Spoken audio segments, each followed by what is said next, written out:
Sunday the 25th of August, 2024. First reading. Reading from the book of Joshua. Joshua gathered all the tribes of Israel together at Shechem. Then he called the elders, leaders, judges, and scribes of Israel, and they presented themselves before God. Then Joshua said to all the people, "If you will not serve the Lord, choose today whom you wish to serve, whether the gods that your ancestors served beyond the river, or the gods of the Amorites in whose land you are now living. As for me and my house, we will serve the Lord." The people answered, "We have no intention of deserting the Lord and serving other gods. Was it not the Lord our God who brought us and our ancestors out of the land of Egypt, the house of slavery, who worked those great wonders before our eyes and preserved us all along the way we traveled and among all the peoples through whom we journeyed? What is more, the Lord drove all those peoples out before us, as well as the Amorites who used to live in this country. We too will serve the Lord, for he is our God." Responsorial Psalm. Taste and see that the Lord is good. I will bless the Lord at all times, his praise always on my lips. In the Lord my soul shall make its boast. The humble shall hear and be glad. Taste and see that the Lord is good. The Lord turns his face against the wicked, to destroy their remembrance from the earth. The Lord turns his eyes to the just, and his ears to their appeal.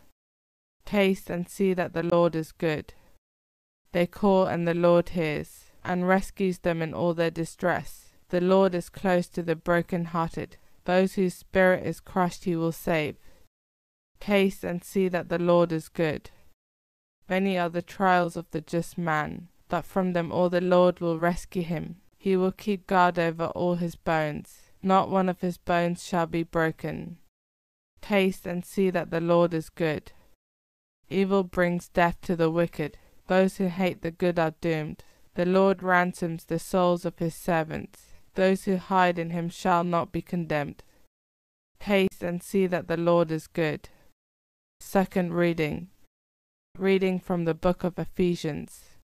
Give way to one another in obedience to Christ. Wives should regard their husbands as they regard the Lord, since as Christ is head of the church and saves the whole body, so is a husband the head of his wife. And as the church submits to Christ, so should wives to their husbands in everything. Husbands should love their wives just as Christ loved the church and sacrificed himself for her to make her holy. He made her clean by washing her in water with a form of words, so that when he took her to himself she would be glorious, with no speck or wrinkle or anything like that, but holy and faultless. In the same way, husbands must love their wives as they love their own bodies. For a man to love his wife is for him to love himself.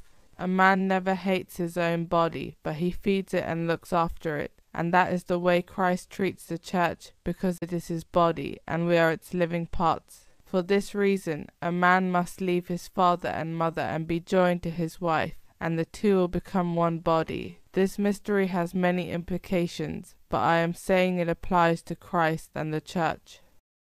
Gospel acclamation. Alleluia, alleluia. Your words are spirit, Lord, and they are life. You have the message of eternal life. Alleluia. Gospel.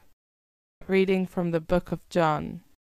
After hearing his doctrine, many of the followers of Jesus said, "This is intolerable language. How could anyone accept it?"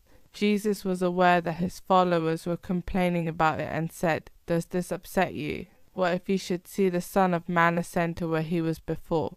It is the Spirit that gives life. The flesh has nothing to offer. The words I have spoken to you are spirit, and they are life. But there are some of you who do not believe."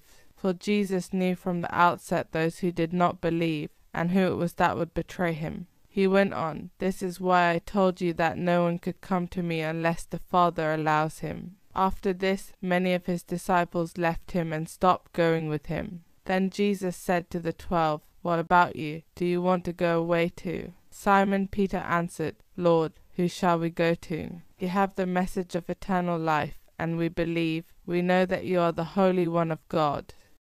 Gospel of the Lord.